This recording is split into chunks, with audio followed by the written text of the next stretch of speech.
Hello friends, welcome to Geethi's kitchen. இன்றைக்கி நம்ம கமகமன்னு வாசனையாக மணக்கக்கூடிய ஒரு பருப்பு ரசம் தான் பார்க்க போகிறோம்.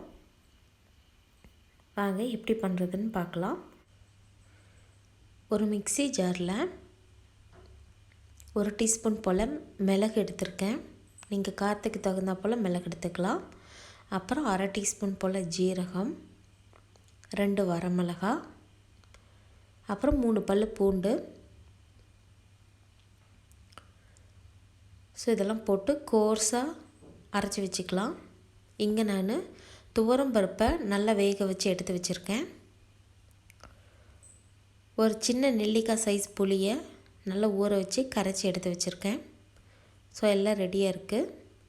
அடுத்தது எண்ணெய் சூடு பண்ணிக்கலாம். எண்ணெய் சூடானதும் கடுகு போட்டுக்கலாம். கடுகு நல்லா பொரிஞ்சதும் கொஞ்சமாக வெந்தயம் சேர்த்துக்கலாம்.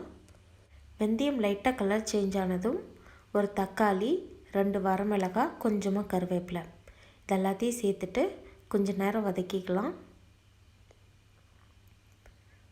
ஸோ கொஞ்சமாக பெருங்காயத்தூள் சேர்த்துக்கிறேன், ஒரு 1/4 டீஸ்பூன் போல். அப்புறம் 1/4 டீஸ்பூன் போல் மஞ்சள்தூள் சேர்த்துட்டு எல்லாத்தையும் நல்லா வதக்கி விட்டுக்கலாம். தக்காளி நல்லா மசியணும். இந்த வரமிளகாய் ரொம்ப காராது, அதனால தான் நான் இப்போ 2 சேர்த்துக்கிறேன். அரைக்கும்போது 2 சேர்த்திருக்கேன். நல்லா வதங்கினதும் கரைச்சி வச்சுருக்கிற புளி தண்ணியை சேர்த்துடலாம். அடுத்தது வேக வச்சு எடுத்து வச்சுருக்கிற துவரம் பருப்பையும் இதோடு சேர்த்துடலாம். நம்ம அரைச்சி வச்சுருக்கிற பூண்டு, மிளகு, ஜீரகம் அந்த பவுடரையும் இதில் சேர்த்துடலாம்.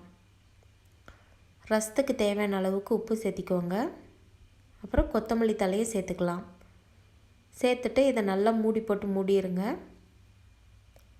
ரசம் ரொம்ப கொதிக்கக்கூடாது. கொதிக்க ஸ்டார்ட் பண்ணும்போது ஸ்டவ் ஆஃப் பண்ணிடலாம்.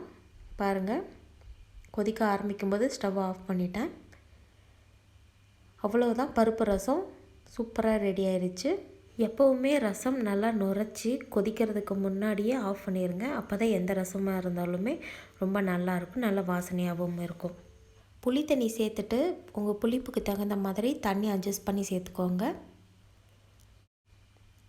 சூடான சாப்பாட்டு கூட நல்லாயிருக்கும். எப்போவுமே தக்காளி ரசம், புளி ரசம் வைக்கிறதுக்கு பதிலாக ஒரு நாளைக்கு பருப்பு ரசம் செஞ்சு பாருங்கள், ரொம்ப நல்லாயிருக்கும். டேஸ்ட்டும் நல்லா டிஃப்ரெண்ட்டாக இருக்கும். நம்ம சேனலை மறக்காமல் சப்ஸ்கிரைப் பண்ணிவிடுங்க. தேங்க்யூ.